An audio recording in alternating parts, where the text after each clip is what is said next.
I just want to see something real quick. Test. Test. Everything's muted. Okay. So if you wanted to unmute the board. This one? Yep. Test. Test. Test. So we're not in here.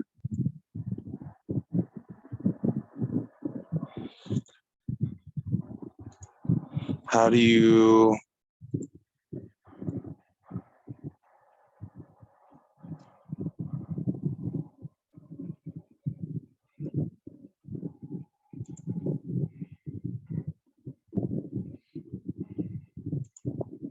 So if I delete... I'm assuming that kicks you back to the main session. Test. I don't hear myself.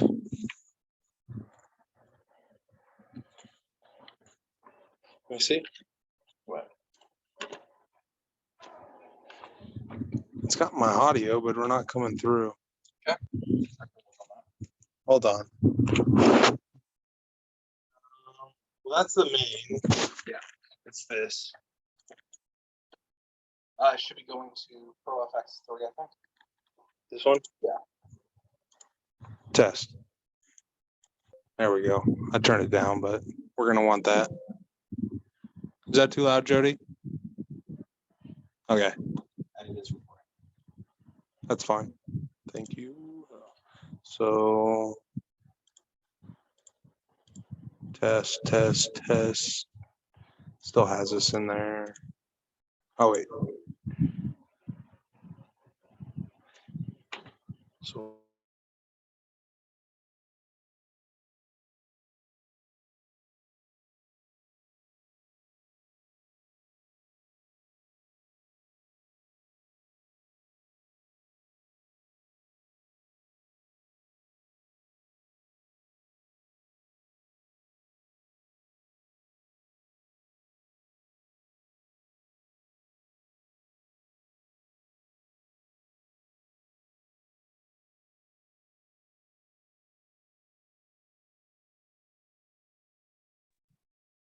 test.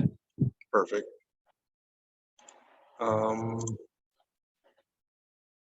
Rename this.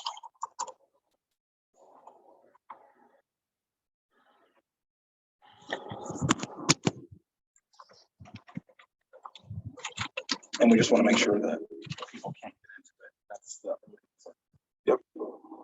And I think that if we set for manual, we have control.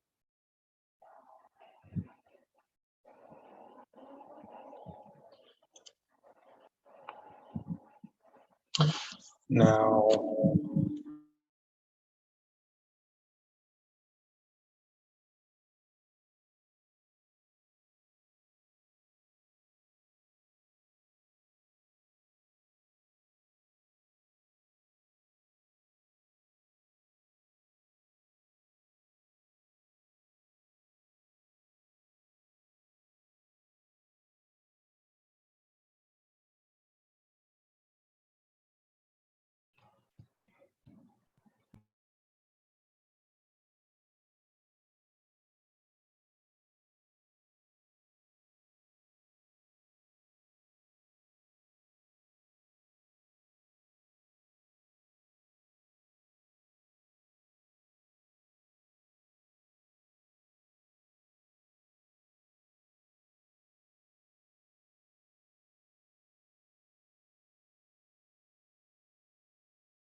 Oh, that's hilarious.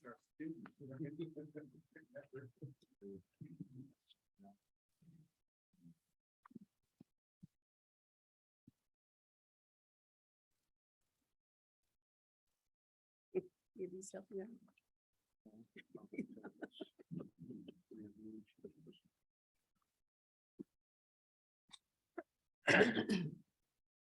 Bradley,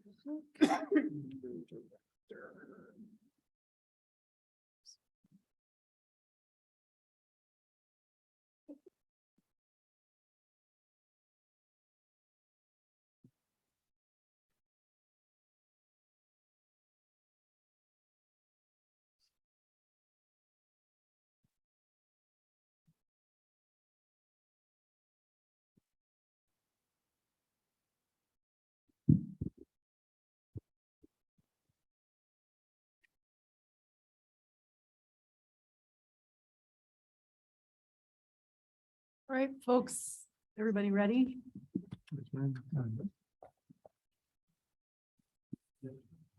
Okay. Let's go ahead and call this meeting to order of the Garden City Community College Board of Trustees, the September meeting. I just have a few comments to make.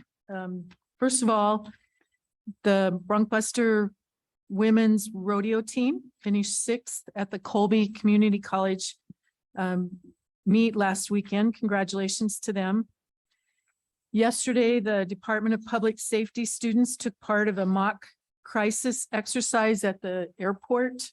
Students learned about interagency cooperation. We wanted to thank Garden City for letting our students participate in that drill. If you look on the website, there are lots of activities coming up, but one you might be interested in is this Friday is the music faculty recital at 7 o'clock in the Fine Arts Auditorium. Everybody's welcome. Board members, I just wanted to remind you, we have a special meeting coming up October 11th. That's Tuesday, October 11th, here in the endowment room. We're going to do another HLC practice.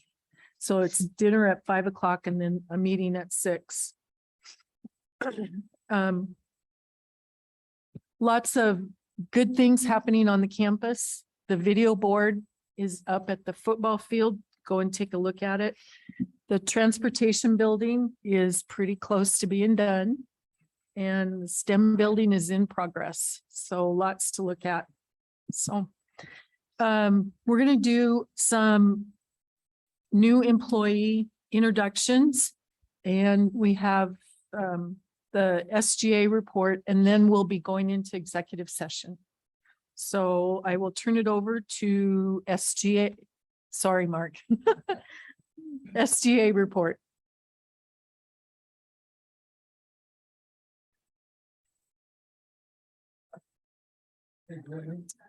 Come up to the mic, please. So we have Seferino Ramirez. He is our president. We have Allison Sandoval, our vice president. We have Yesenia Castro. She is one of our PR positions. And then Jessica Romo. She is our secretary. And Taylor Thorpe is another one of our PR positions. And then Tyrese Gibson Battles is our treasurer, and he could not be here tonight. So I'm going to pass it over to Seferino to give the SGA update. So right now we're really excited for next week because it's homecoming week, and that's what we've been really focusing on, trying to get all our activities ready and stuff like that. We picked out all the days. Monday's going to be country day. Tuesday will be hip hop / rap. Wednesday will be blues and jazz. Thursday will be electric music, and then Friday will be pop music / rock. Great. Oh, the activities are really fun. We have a karaoke on Monday. We have a rap battle finish the lyric on Tuesday. On Wednesday, we have a paint to music type of vibe. And then Thursday, we have our bonfire. And on Friday, we have another finish the lyric, but with pop music. So that one will hopefully be really fun. Now, Great. question, are trustees allowed to enter these? Because I think Leonard would be a prime candidate for the rap battle. We would love to have you there. Okay, be there. I get no respect. Hey, I would like each of you to introduce yourself and tell us what you're majoring in and where you're from. You know, I'm majoring in art, and I was born in California, but Okay, My name is Allison Sandoval. I'm majoring in biology / pre-med, and I am from here, Garden City, Kansas. great. My name is Yesenia Castro. I am an animal science major and I'm from Garden City, Kansas. I'm Jessica Romo. I'm majoring in dental hygiene and I'm from Ulysses, Kansas. Great. Hi, I'm Taylor Thorpe. I'm majoring in human biology. I'm pre-chiropractic and I'm from Falcon, Colorado. Wow. All right. Thank you. I appreciate it. Yeah. Have fun next week. Have fun all year long.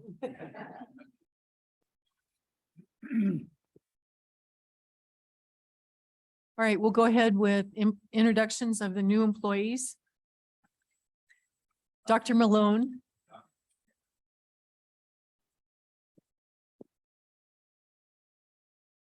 Alberto.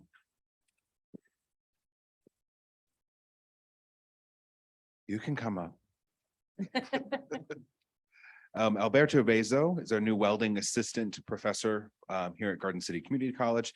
He is from Garden City originally, graduated from the college with his AAS in industrial welding, and he previously worked for Midwest Energy, Tetro, Palmer Manufacturing and Tank.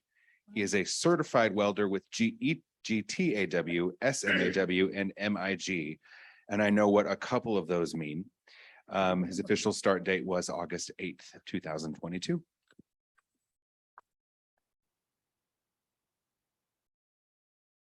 Kimberly? No, I did not see. Okay. William Schlichter is our new assistant professor here at graduated from Missouri State University with a master's degree in arts in theater and script writing. He also received his bachelor's of science in secondary education from Southeast Missouri State University. He comes to us from Ozark Technical Community College, where he was an instructor of English.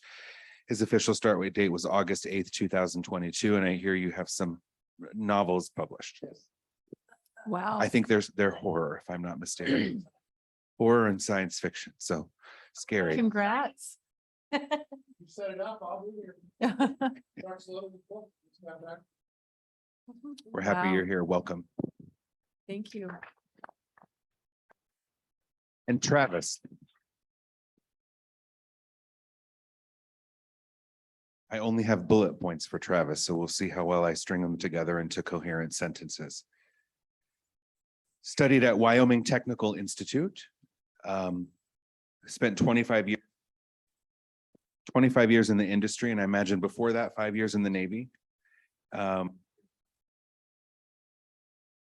It's a new automotive assistant professor, and coming to us from Scott City, Kansas. Welcome. Great. Thanks.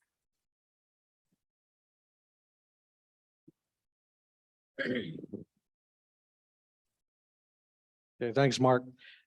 Between athletics and student services, I have about 9 new employees. So we'll go ahead and start out with student services. Brittany, come on up. Brittany Clark. Brittany Clark is our new student activities coordinator. Brittany graduated from the University of Colorado, Colorado Springs, with her bachelor's degree in marketing. She previously worked for Nava Home Loans as a regional marketing consultant. She has multiple years of experience in event management, customer service, administration, and marketing via multiple jobs in the industry. She is very passionate about building and maintaining strong relationships. Brittany's official start date was on August 8th. Please welcome Brittany Clark. Yeah. Okay, come on up, Gina. Gina Cavazos. Gina transitioned from part-time to full-time assessment center clerk, originally from Garden City.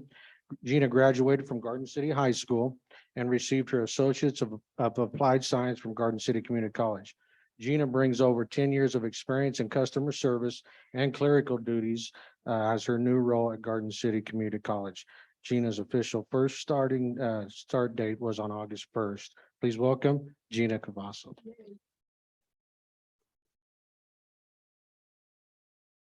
Hey, Jolene Williams, come on up. Jolene is our new full-time residential life. Are you hiding? You need to come on up here. Hey. That's against one of the rules here, so. Jolene is originally from Wichita, Kansas, and moved to Garden City in 2019. Jolene previously has worked as a customer service rep for Americold Logistics, also administrative assistant for Central Mechanical, and was a coach for the Cheer Eclipse All-Star Academy in Wichita, Kansas. Jolene's official start date was on August 17th. Please welcome Jolene Williams.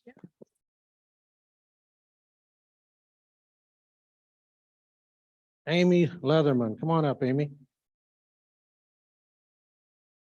Amy is our new office manager in residential life. Amy grew up in Kismet, Kansas, where she graduated from Southwestern Heights High School. Amy received her associate's degree of applied science in respiratory therapy at Seward County Community College. Amy owned and operated an in-home daycare for 8 years before relocating to Garden City. Before coming to the college, Amy worked for USD 457 as a health and special education para and was a lead teacher for KCSL Head Start. Amy's start date was on September 1st. Please welcome Amy Leatherman.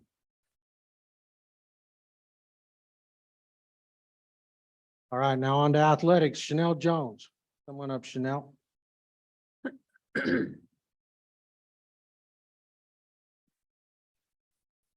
Chanel Jones begins his first season as our defensive coordinator for the Garden City Community College football team. Chanel has coached over 23 years at the college level and 4 years at the high school level. Chanel began his coaching career at Dodge City Community College, won't hold that one against you, and then went on to coach for Arizona Western, Western New Mexico University, Safford High School in Safford, Arizona, Eastern Arizona College, and Mesa Community College. Prior to coming to Garden City, Chanel served as the athletic administrator at Mesa Community College while he volunteered his expertise at the Mesa area high schools. Chanel's official start date was on July 5th. Please welcome Chanel Jones. Yeah, thank you. Okay, Jamani.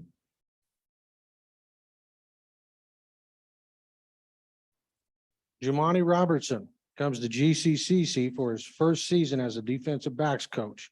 Jamani was previously at Utah State for 3 years. While he was at Utah State, he served as the alumni relations coordinator, defensive analyst, and before that, he worked as a defensive analyst working with the secondary as a graduate assistant. Prior to coaching for Utah State, he coached for Mingus Union High School in Cottonwood, Arizona, and Boulder Creek High School in Anthem, Arizona. Jamani participated in an NFL minicamp for the Carolina Panthers and played defensive back for the Portland Thunder of the Arena League. Jamani's official start date was on June 27th. Please welcome Jamani Robertson.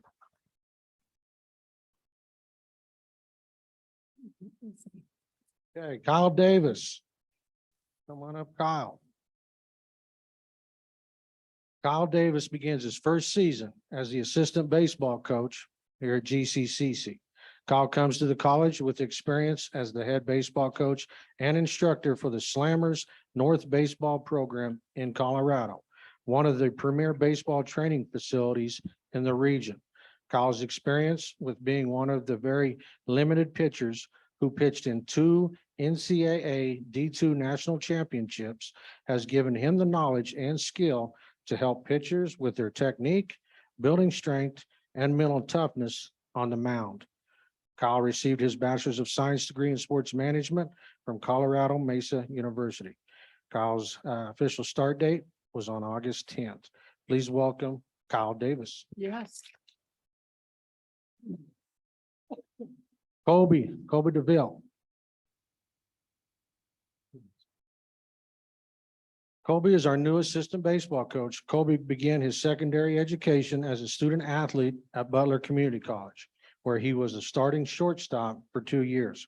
After graduating from Butler Community College, he went on to be the starting shortstop for the University of Louisiana Monroe, where he graduated with his bachelor's degree in business administration. His first official start date was on July 25th. Please welcome Colby DeVille. Yeah. Bryce, come on up, Bryce Derringer. Bryce comes to GCCC for his first year as the assistant men's and women's soccer coach. Bryce graduated from Willing University with his master's of business administration. While Bryce was attending Willing University, he also served as graduate assistant women's soccer coach with the emphasis on goalkeeping. During his time at Willing University, he guided the team's goalkeeper to the most saves in Division II for the 2021 season. Bryce's official first starting date was on July 25th. Please welcome Bryce Derringer. Yeah.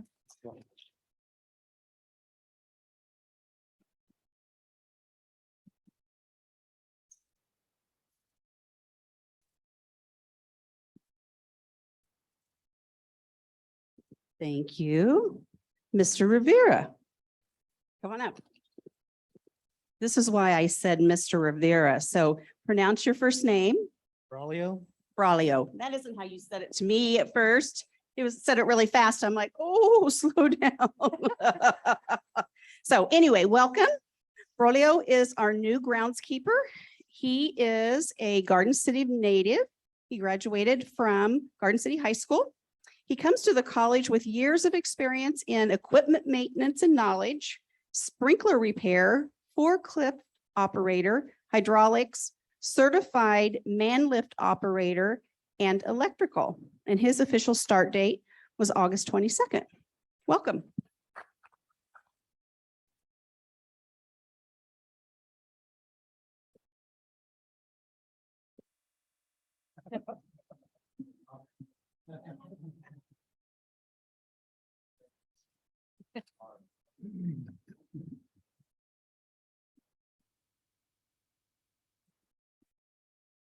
That's it. That was a lot. Thank you, folks. All right. Leonard. Madam Chair, I move that the board recess into executive session to consult with our attorney to receive advice concerning contractual matters pursuant to the open meeting exception for matters protected by attorney-client privilege, and that our president, vice president Carla Armstrong, attorney Paul Kipsky, Nick Nemechek, and Chris Berger be included. The open meeting will resume here in the Logan Aviation Endowment Room in 20 minutes. All right. We have a motion. And Dave is the second. All those in favor of executive session, please say aye. Aye. Opposed? All right, motion carries. It is.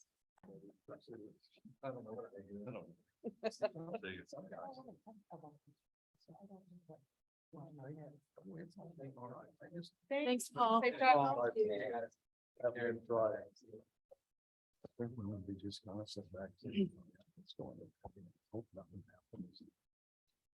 We're good.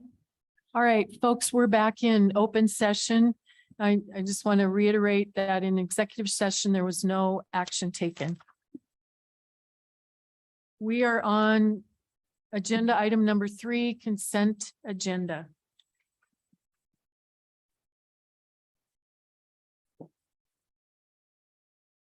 We do have Robin Luhan from the city of Holcomb here as well. Yeah. So I would like to pull item D and E so that we can have our speaker address the board.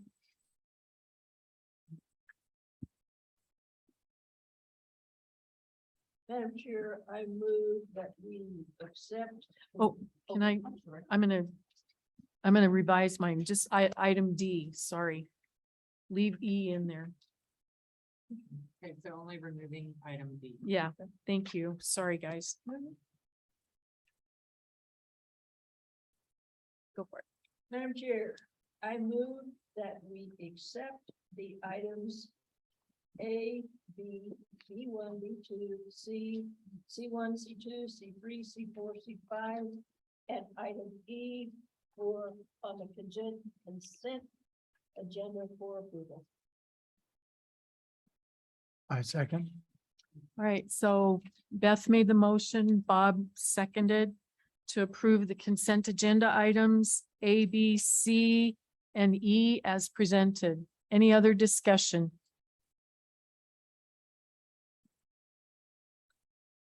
Hearing none. All those in favor, please say aye. Aye. Opposed? All right, that motion carries. Let's talk about item D. So item D in your package, and I would ask Robin Luhan there to come up and just address and answer any questions, but item D is similar to rural housing incentive requests that have came from the city of Garden City in the past, essentially asking for support. This goes before all taxing entities. This is a new rural housing incentive district request with property in city of Holcomb. Robin serves as the city administrator and clerk, so they brought this forward there for your review and support. So I want to welcome Robin. Thank you. Good evening. On the Rural Housing Incentive District, this is new for the city of Holcomb. I understand that Finney County and the city of Holcomb are newly eligible for this program, whereas prior to this year, it was a city of Garden City program. They qualified for it. So it's very new, so I apologize if I don't know all the answers to your questions, but my understanding is we apply to the state of Kansas Department of Commerce, and then once I receive the approval from the Department of Commerce, that starts the clock of a 30-day period where board action, if you do not approve of, if you want to object for it, you must pass a resolution objecting to the establishment of a for the city of Holcomb. If you do not object, no action is required from your board. The two areas that we have identified for this is, I don't know how many of you might be familiar with the old Pappas Concrete plant location where it's no longer there, but Fred Robinson owns that property. He plans to develop that for residential housing. And there is also another area on your map. It's a little, these areas are designated in blue. If hopefully you guys got that, if I remember to get that. So that section is actually south of Laura Lane and in the area where CAC development, which is at the time it was Dean Ryan and Lonnie Sassman were developing over there. And they had intended on developing this area. They stopped. I think they are still doing a little bit of development over here in Garden City, but hopefully they will now, if we can move forward with this, they will develop that also, or sell it to a different developer. But that's what I know about it, but I would be happy to answer any questions, or if it's something I can't answer, I will certainly get information if you need any additional information. So there are two different tools that are being discussed within this. The Rural Housing Incentive District is for new housing development, and then the Neighborhood Revitalization Program is existing property where homeowners are enhancing and improving their existing property. each of these tools has different aspects there that have benefits there to development or improving property. The rural housing incentive district is with support would be foregoing the tax receipts on that for a 15-year period. The neighborhood revitalization is for a 5-year period, but only on the change and increase of the property value from where it was originally appraised at versus what the new development on the property is appraising the value at. So if you have a $200,000 house and you're adding a $100,000 shed, the only thing that would be foregone from the college standpoint is the 100,000 improvements on that property through the neighborhood revitalization program. So 2 different tools, both come in front of each of the taxing entities for consideration. And if I can add a little bit to that, the neighborhood revitalization plan we have had in place, it had an expiration date on it, which I did not realize. And so it actually expired in 2020. So on the neighborhood revitalization plan, that does require board action. We are asking you to approve that plan, and it's separate. It works a little bit different. It's a rebate back to the actual property owner. And it's for residential, 50% of the increase in the valuation. So if your improvement, let's say it made an increase of $50,000 on your property, and this is above what it was already valued at, their rebate would be, and I'm talking in general terms, this is a very complicated calculation that they do at the county level, but let's say it's $50,000. So their rebate, after they pay the full amount of their property tax, they get a rebate from the county treasurer of 50% of that increase. So that is a 5-year plan. It decreases by 10% each year. A commercial plan in the neighborhood revitalization program is actually a 10-year plan, and it's 100% year one, decreasing by 10%. You cannot qualify for both. So if a property is in any new construction in this rural housing incentive district identified there, none of those property owners would be able to apply for neighborhood revitalization as well. The rural housing incentive district is actually a benefit to the developer because those development costs are what are being rebated back to the developer. And they have to pre-certify those costs so that going into it, they will know and we will know this development cost me $500,000. Obviously, it's more than that, but for the sake of argument, $500,000, he has up to 15 years, he or she, to recoup those development costs. And it's for infrastructure only. So they work very differently. The neighborhood revitalization plan actually is a benefit to the homeowner, and it encourages them to improve their property. But none of these homes in the rural housing incentive district would be able to do that. So they work very differently. And so I'm hoping that I'm not confusing everyone, but. Well, how long would the neighborhood revitalization program be good for? I mean, I know it's eligible, so for the next 5 years? Actually, How long can they sign up for? On the neighborhood revitalization plan that we are asking for the board to reauthorize, we are going to eliminate the expiration date on that plan so that we don't have the situation again. City of Garden City's neighborhood revitalization plan does not have an expiration date on it. Ours, for whatever reason, had one in there. But on the neighborhood revitalization plan, the goal of that is to keep the valuation in neighborhoods as they start to lose value because of age or whatever reason. The goal of that is to keep the valuation up higher so that homeowners can be encouraged to make improvements on their property, which helps the valuation stabilize or go up. So is it structured the same way Garden City is? I believe so, yes.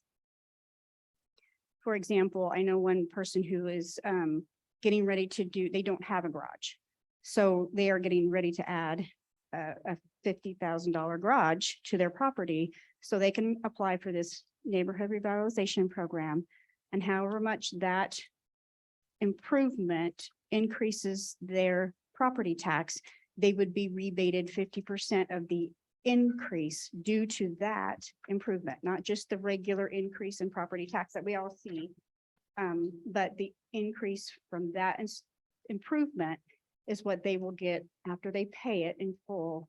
They get a rebate of 50% of that. Whereas the rural housing incentive district, all of those property taxes are repaid to the developer until those pre-certified costs are met. For the neighborhood revitalization program, our give is that we are allowing the abatement of the taxes collected on the improvements for the 15-year period. We still would collect the original existing. Yeah. Okay. Yes, it's never going to pull what you're already getting right now out. Mhm. Neither program does that. Right. Okay. My understanding of the RHID from the other projects and beyond economic development is that we're not foregoing much of anything compared to our budget. It'd be less than half of 1%, probably. Correct. It's more important. I mean, the viewpoint is it's more important there to be able to develop new housing and meet the housing needs. But we would not be foregoing existing. Right. And we did just have the governor come into town to talk about housing today. So. Okay, I guess kind of same thing, question on the RHID, how long? What's the time frame that these developers can come in and develop? I mean, if they decide to build 6 years from now, are they still part of this?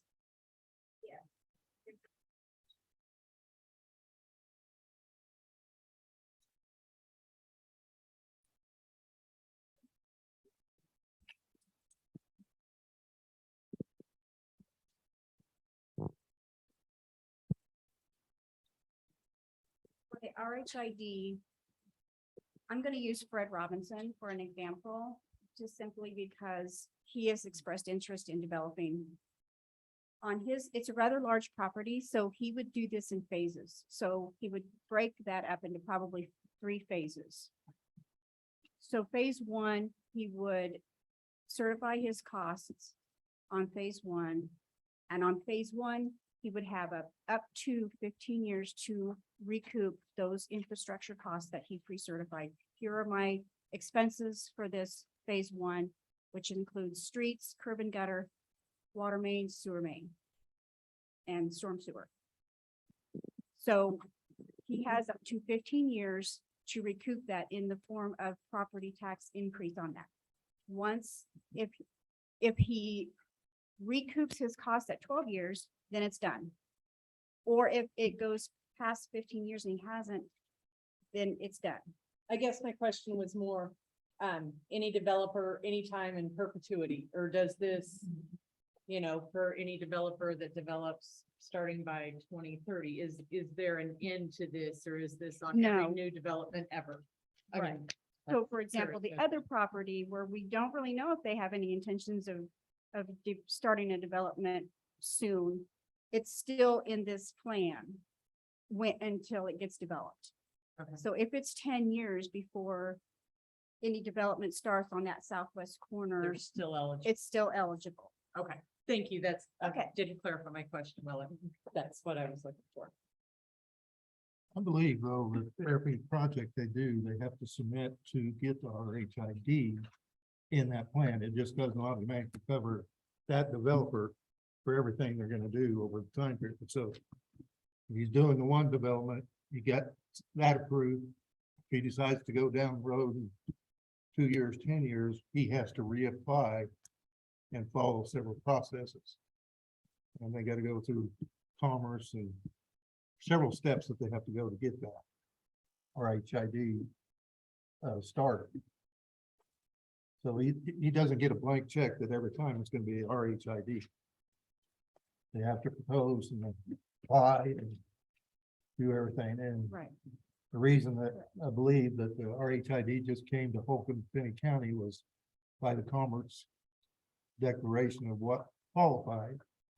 And I know that Lana did a lot of work with Commerce and get it changed so Finney County and Holcomb could be included because of housing issues. Correct. There was a chat, the chat study had to be updated, and in that update is something, some of the numbers that came out in that is what qualified Holcomb and Finney County as well for RHID.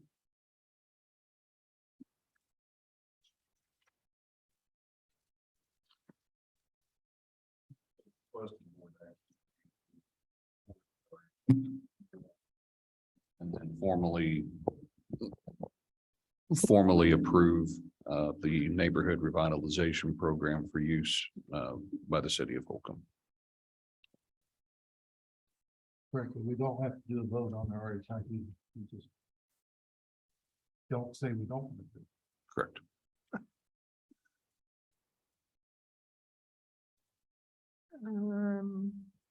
When it says on page 36, recommended board action, is that what we want to? Yes.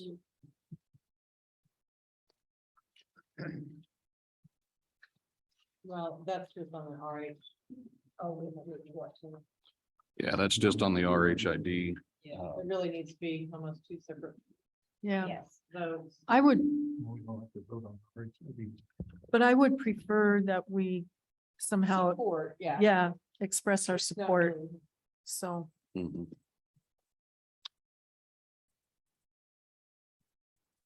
let's go ahead and consider each item separately. All right, starting with the RHID project. Does anybody want to make a I'll motion? make a more motion that the board supports the Holcomb property being included in the RHID. Second. We have a motion and a second to approve the RHID establishment in Holcomb as presented. Any other questions or discussion? All those in favor, please say aye. Aye. Opposed? All right, RHID project is approved. Let's go on with the NRP reauthorization. Madam Chair, I make motion that we authorize their chair to enter into the interlocal agreement for the NRP. I would second. All right, we have a motion and a second to support the NRP reauthorization as presented. Any other discussion? All those in favor, please say aye. Aye. Opposed? All right. We support you, Robin. Thank you so much. I appreciate your time. Yeah, thank you. Appreciate you.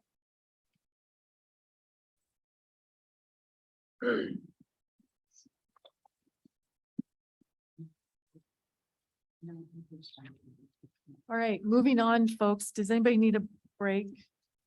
Are we good? Good. We're good? Good. Okay. Item number 4, the monitoring reports. We are starting on page 42.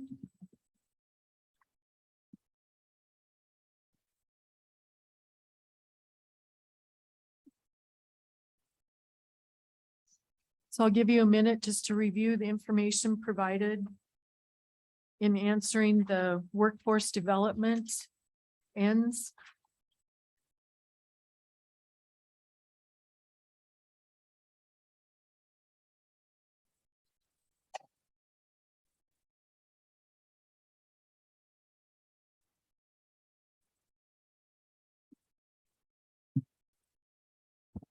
Yeah, I think the highlights that I really am proud of for this college is the agreements with the universities for these technical education programs.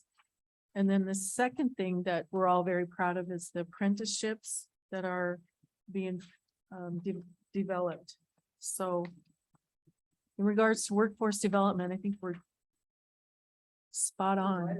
Yeah, spot on. Point there too, that I just make, Madam Chair, there is at the bottom of page 43, just highlighting the fact that, 3 years ago, 2019, really 2018, 2019, we were with the Excel and CTE program, right around $93,000 that we were receiving. And that Excel and CTE is money that comes back to each of the colleges based off of career tech ed programs that are being offered for dual credit at high schools. So in 2019, that ranked us 19th out of 19 community colleges in the state. So we were the lowest in receipts in the use of Excel and CTE in 3 years. And this is just continuous work that's being done by the college, by instruction, by our faculty to be able to grow that. As you can see at the bottom of the page, we have grown that there this past year to over 660,000, which puts us at the 4th highest in the state of community colleges. So significant amount of work, and giving credit where credit's due to faculty and instructional leadership, and the work that's being done to grow those partnerships, offering opportunities for students at the high schools, but tremendous accolades on that. If I could add to everything Dr. Ruda said, when we offer those courses to students in high schools, it is a requirement of the statute that it directly connect to a technical program on campus. So we aren't allowed to offer something that isn't directly tied to an industry credential, a program that we would offer on campus. And the reason that reimbursement comes back to us is that we are providing that education to students free in all but one of our programs. It is free. There's no tuition, there's no fees, there's no charge for books. Students can participate in that absolutely free. And so that reimbursement is important to us because that helps pay for the service after we've already delivered it. But we are really proud of that as a workforce initiative. And I appreciate the freedom to speak. Thank you. Take it away. What was that last figure? Put us in the ranking colleges. 4th this year. There were 9 questions.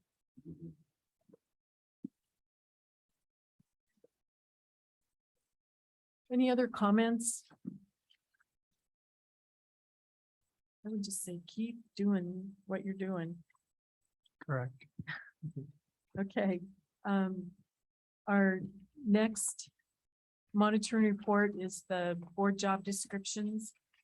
And this is number 6, the report regarding GCC endowment and Bronchbuster Athletic Association.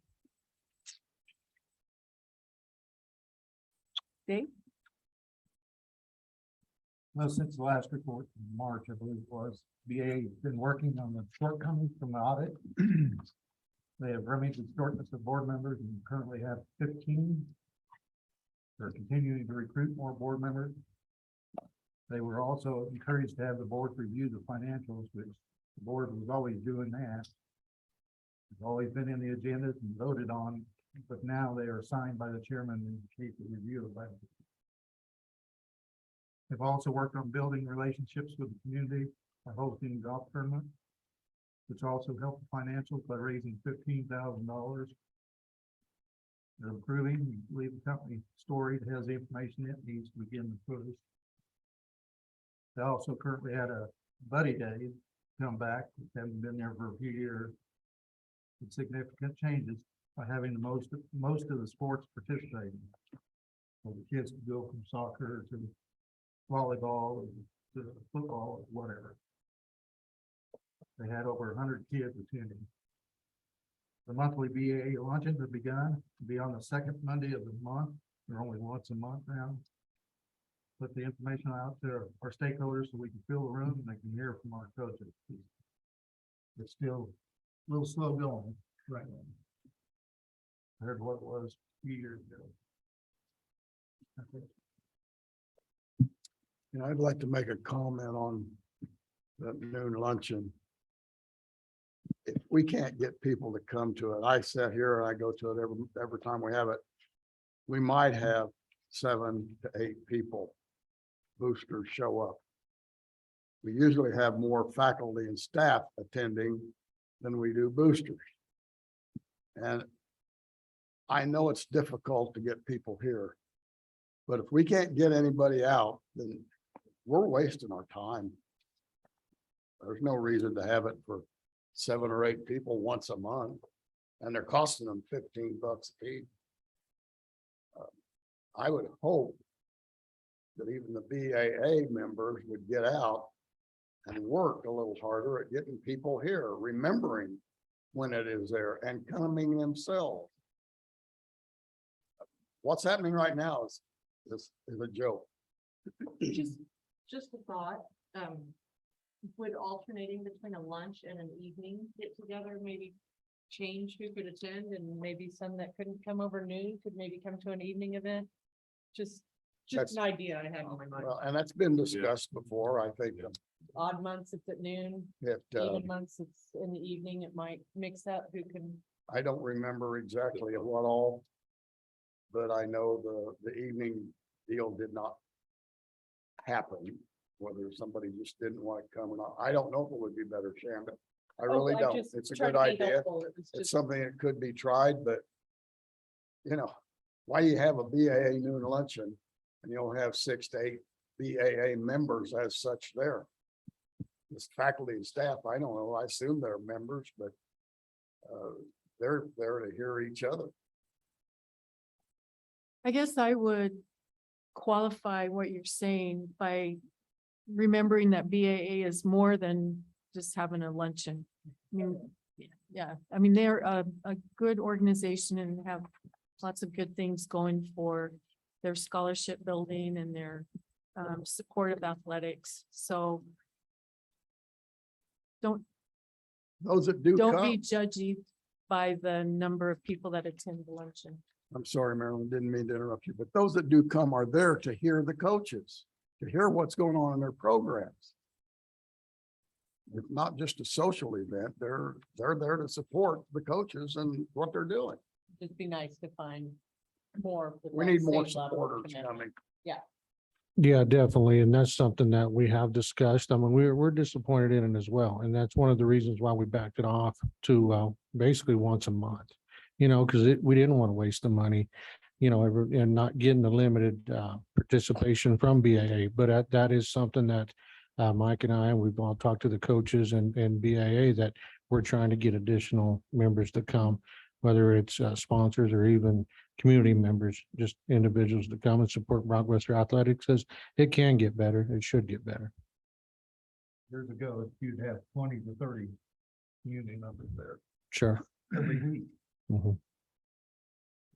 But we're open to ideas as well. So, if it's a night thing that we need to try, that's something that can be discussed and maybe implemented. I used to go to it all the time when I was. And I have to remember like 20s. When you were younger, What? when you were younger. That's true. What I wonder is if you could. When you're advertising the meeting, instead of just saying it's there, if there could be highlights attached to what's gonna happen at that meeting. So that they know there's something there other than just a lunch. Mhm. And so if the coaches or something would present, I mean, if they have some of their students there to talk, I don't know, I just. And we're currently doing that, Beth, where we have the student athletes there, because that's what it's all about. So. But the only thing I saw was, yeah, lunch, Mhm. okay. Yeah, just social media wise, get it out there before of who's talking. To start a buzz ahead of Sure, time. sure. Well, I know when you're having it once a month, and I know one of the big problems is people forget. Mhm. They intend to come, but they forget. You have it once a month. Well, I didn't make it this month. When you had it every week, people knew every week it was there. Now, I'm not saying you should go back to that. Mhm. But I'm saying the way we notify people and remind people that we are having it is lacking. No, it's I good. don't know, I don't know who to point the finger at on that. Yeah, no, it's just not this year. We've Yeah. struggled with attendance in the past as well, you know. Mhm. With the schools only there or in conjunction with the bookstore. Something new. Sure. Right, guys, I just would remind you, that's not our job, right? Right. It's BAA's job. So don't get in the means. I'm not, I'm just giving them ideas. But we also, as a group, talk to our people as we're talking out there. Why do we have a report by the BAA to the board?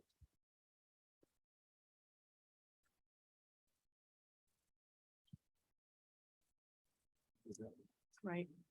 Shanda? Okay, Endowment Association. Some of the projects being worked on right now is the in memorial wall. It'll be out on this wall where a wreath is hanging currently is the plan. And some of the smaller scholarships that were no longer endowed, but still need recognition. We'll put plaques according to their donation level to recognize those that are in more of a consolidated endowed fund, but weren't large enough to be endowed funds of their own. Direct mail has started as of yesterday. They'd already brought in $22,000 from the direct mail campaign. Phonathon is coming up October 3rd through 6th and 10 through 13. So I hope your phone rings. Still working on getting the annual report letters out. Had some glitches with that. Scholarship celebration will be coming up on November 10th. We are still looking for an executive director. Right fit hasn't been there yet. They did recently have the Moles reception. And that's always such a neat event that the Moles get together with their scholarship recipients, and it really makes it special for the recipients and their parents that come with them, but also the Moleses. They want to hear about the students that receive these scholarships. They want to get to know them, where they're from, what their major is. And it's, if that reception doesn't bring a smile to your face, nothing will. And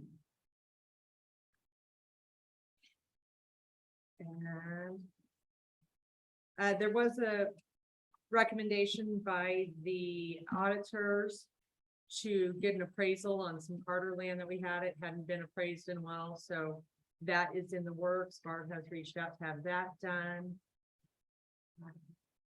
To update the value on that on the asset list. I'm a terrible reporter. Are there any questions from anyone?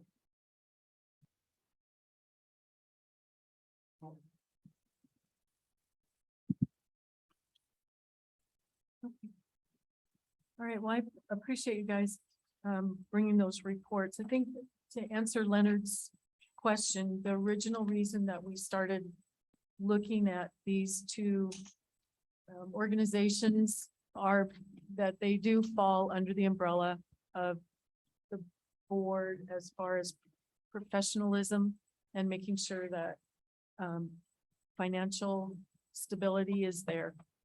So I guess my comment about don't get into the means is that we are not the BAA. We are not the Endowment Association, and they run their own activities. We're looking at it above for professionalism and financial stability.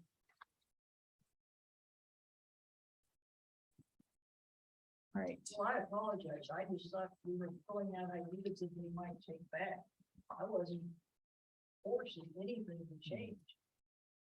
I just thought we were having a discussion, and I really apologize to the rest of the board and to the administration. No. All right. So we'll accept those reports as presented. Moving on, we are reviewing the number 7 of the board job description, and that is the item that talks about diversity, equity, and inclusion. So this was added to our policy governance 2 years ago, I believe. I don't have any suggestions for changes to the language. I think it's still something that it's a work in progress in trying to figure out how we're reporting on it. And does anybody have any questions or have comments about it? We do have a committee formed, right? Diversity, equity, and inclusion committee, yes. Correct. Comprised of faculty, staff, and students.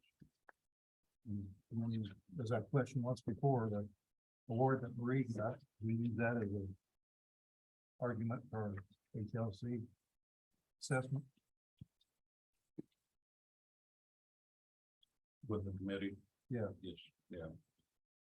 Yeah, I mean, there's a breadth of work that they do. I mean, not just events and activity planning there, but there's a breadth of work that they do, and they meet once a month, just to be able to take a look at things. But, you know, we have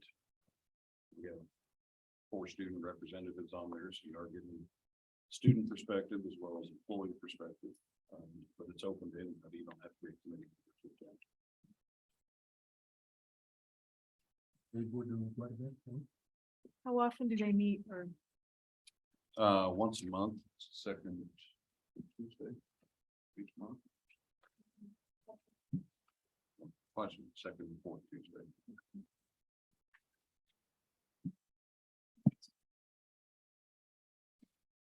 Any other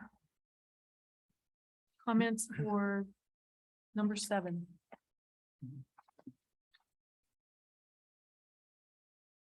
All right. We are on item number 5. Jody, there's no public comment, correct? All right, President's report. Several things to point out. We are in the process of working through tax credits. I did want to give notice to Equity Bank. We did do a signing of a big check here a couple of weeks ago where they Equity Bank had donated $10,000 towards tax credits, which are going towards the STEM building. So excited about this partnership. In addition, Equity Bank will also be sponsoring the tailgate on October 8th, which is when Garden City Community College will be doing the after hours with the Chamber of Commerce. So Equity Bank will be sponsoring that. But in total, to date, we've collected over $330,000 in tax credits that have been collected and pledged to this point. So we have until the end of the year, December 31, to continue collecting, and our efforts will continue forward on that end. This week is National Adult and Family Literacy Week. So the Garden City Career Connection Academy is celebrating this week. That highlights adult education and celebrates all adult students who have chosen to continue their education. They will be hosting a family literacy event for students community on this Thursday, from 5:30 to 6:30. They will have family reading time, family art projects, craft projects, and games that will be available there at the Career Connection Academy. Garden City Community College did receive word this past week that we are a subrecipient of a grant along with the University of Kansas. This grant is a cybersecurity grant that has funds allocated towards marketing, program development, travel and training for our faculty. This is a 5-year grant that we will work on other subrecipients with Dodge City and Seward Community College as well. But this will help focus not only efforts on marketing, but also retention as we move forward with our cybersecurity program there as well. So excited about those efforts. And then the final update, just as of Census Day, unofficially, we can't report anything officially until the state comes out with their report, but unofficially, we are up 1.9% in credit hours for this fall semester and enrollment. So again, just a tremendous support and accolades there to faculty and staff who work to be able to keep focus on students and enrollment there at this point there as well. Those are all the updates that I have. Dr. Ruda, does Dodge and Seward also have cybersecurity? They have, no, they do not have cybersecurity. They have computer programmings, they have computer support. Biotechnology is also part of it. Biotechnology. We might also do. We might do all three of them. Yeah. Is this a federal program? Okay. Through the intelligence office of the Department of National Intelligence. So. ODNI. So we'll have some.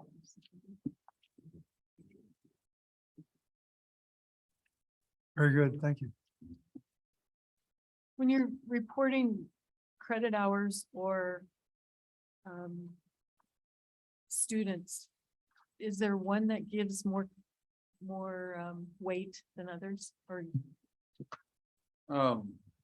Well, yes and no. We're not at the state level, we're not paid on a credit hour basis. But when you break it down there by tuition, fee dollars, on a credit hour basis is what we typically put attention to. You know, one of the large changes that we've seen in demographics just from last year to this year is that we had a very high percentage of part-time students last year, so our head count was higher, but the students were taking fewer credit hours. Right. This year, roles have reversed somewhat there, so we're down about 40 students from where we were at last year, but they're taking more credit hours right now. So credit hours is really what we focus on there when we're talking about comparisons on percentages. To me, that's our product, right? Yeah. So. Great. Thank you. Incidental information was, any comments?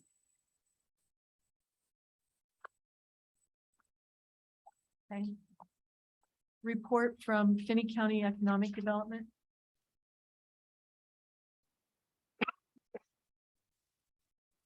Yeah, I was unable to attend the last meeting because of illness. But since I was on that board, I did watch those. No new information in the meeting. On September 15th, there was a groundbreaking ceremony for the Western Kansas corridor, which is at Highway 83 and 50, out by the truck stop. We'll bring several businesses to this area. Governor contacted the economic development about coming to town and see a housing development, talk about housing. She come in this afternoon and visit the house under construction in the Chapel Heights area. Commended the area for the good job they do in meeting the range of our top peaks across the state, whether it be job care or housing. In fact, she was an hour late. We stood out there in the 100-degree weather. That's it. Thank you for going. All right. GCCC. This is gonna be more than you ever wanted to know. But I promised I'd talk to you. This was the size of the packet that we went in our board meeting, and it still didn't cover everything. I'm gonna tell you some of the highlights, and then you have a packet of handouts that I asked Jody if she would print for you. I'm just gonna touch on them briefly, but we met in Fort Scott, April 26th and 27th. At the beginning, the trustees discussed issues and challenges from each of our colleges. Also discussed the benefits of Board of Trustee assessments and the importance of establishing board goals and measuring progress among those goals. On Zoom, Senator Jerry Moran's educational policy advisor met with the group to discuss what was happening in Washington, DC. Recent student loan forgiveness, she talked a little bit about that. If it stays in its present form, it'll probably hit in December. Mary Denise from Hush Blackwell discussed legal issues facing colleges and suggested ways board of trustees could help ensure policies and procedures to protect the colleges from legal issues. For example, Title IX procedures, investigations, and so forth. What's covered by attorney-client privilege, and how changes in the Title IX investigations might impact how far the college needs to investigate situations that occur off campus. The one that Kent, and I'm not sure I say his name right, Trzaski, he's the president of Lewis and Clark Community College. And you have, that's one of the things you have. Lewis and Clark, cyber instead. And I read through the thing, and then again, I read through it last night again. There's some good information in there, and it can happen to the best of us. There's a cybersecurity report of where resources, where we can get stuff. And, you know, it's up to you. If you want to read it, fine, but I really gained a lot of perspective on the Lewis and Clark Community College incident. It at first he thought they were going to be they were going to be, what do you call it, attacked, but it was just an incident. It was not. They at first they thought they were going to demand money, you know, big money. And then what they did, they shut the school down. They shut everything down. And the report tells, because that's what their report is to their students and so forth. It's amazing the things they are still trying to accomplish, but I really gained some knowledge just reading the thing, but it's up to you. The other thing that is on that, he took this course called Security Awareness. And so that was kind of interesting to, you know, it has choices of answers, and then they tell you which one's better than the other. Made me think that I'm not sure I passed our last security exam over in the technical area. I think I needed one more question right. But anyway, State Senator Molly Baumgartner, she's from Johnson County. She briefly choose conditions facing higher education and stressed the importance of community colleges. She was on Johnson County board when I went, when I was in her earlier life as part of their state accreditation process. She has really tried to get the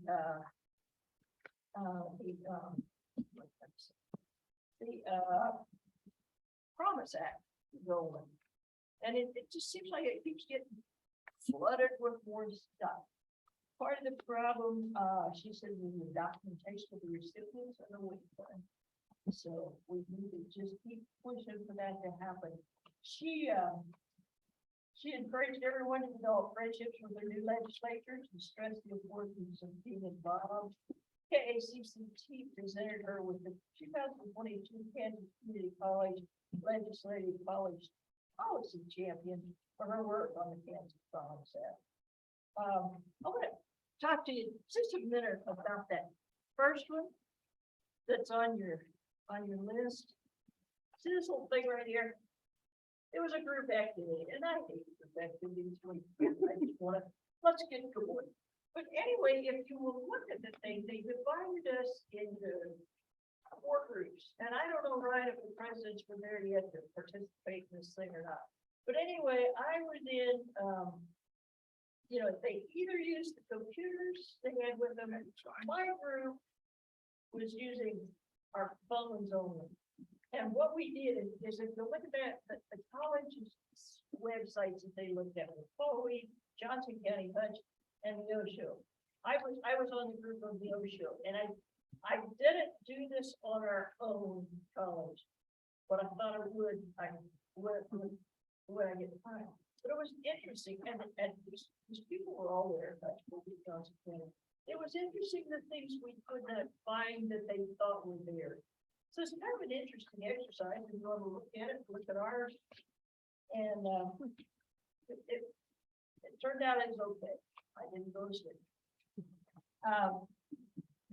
Heather discussed the recent K-War retreat. I'm not sure that K-War will ever understand these posts, and she's not sure either. One of the things they talked about was the math pathways, and I'm sure you've heard about it. Their degree mapping for academic advising, like the math classes they take, like college algebra should be required for everything. Maybe it should be a computer course, maybe, whatever. The one thing that she pointed out was if a college fails to meet a standard set by K-Board in any of these areas, they could lose 33% of the new funding. Isn't that funny? I didn't see that. Okay. Heather recommended everyone that they need to have a legislative breakfast or lunch between Thanksgiving and December 18th. She said she would come to each event and provide the keynote address related to this year's legislative priorities. That's bright enough for me. The next meeting will be in Coffeyville on December 2nd and 3rd. Our legislative luncheon has been scheduled. Oh, It falls outside the parameters of what Heather recommended, but Heather will be here. Okay. But it'll be scheduled and you'll get correspondence about that date, but it's October 14th at noon. So we'll have area representatives, state legislators that will be in attendance, just to talk through higher education at the start of the next session. As I said, that are more than you need to know, but I promise you. Thank you.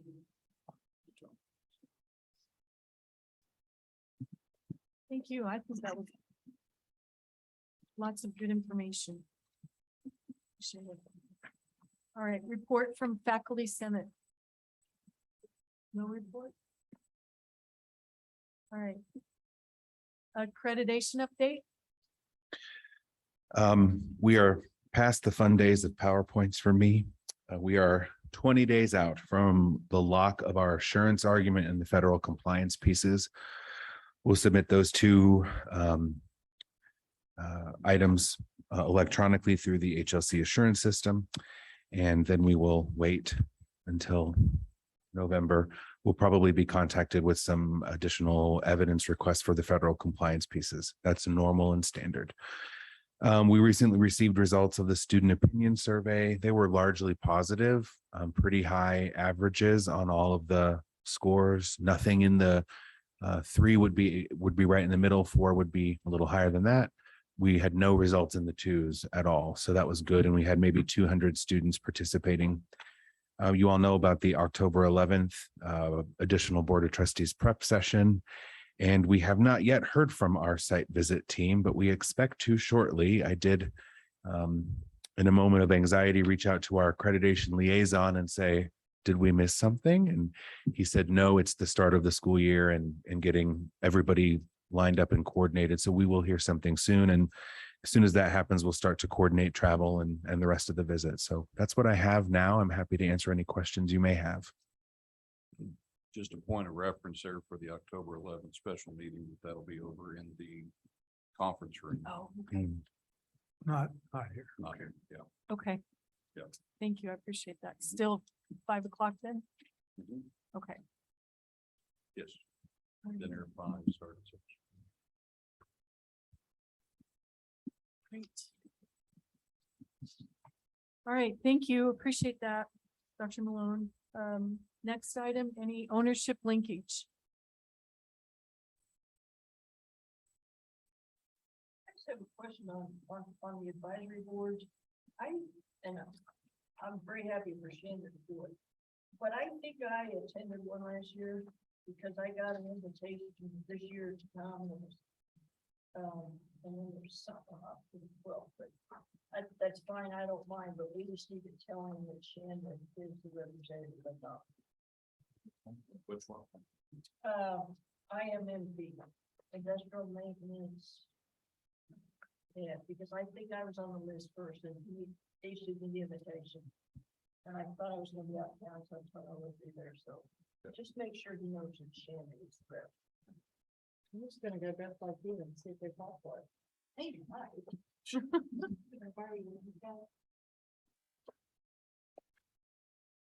All right. Upcoming calendar dates are listed there, as well as Beth pointed out the advisory boards. Those meetings are starting. So September, it looks like Shanda and Dave. And then Leonard, October 6th, and then I'm up October 17th. So keep those on your calendar. We are at the bottom of our agenda. Any other items? Please go ahead and fill out your assessment for tonight. Last month's assessment was very, very positive. Questions 1 through 5, everyone answered yes. Question 7, everyone answered yes. The board's responsibility and participation in HLC process, the scores were 4 4s and 1 5. So we are doing well. Thank you.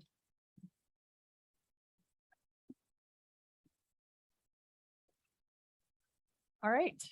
I declare this meeting adjourned. Thank you for coming, everybody. On to my next meeting.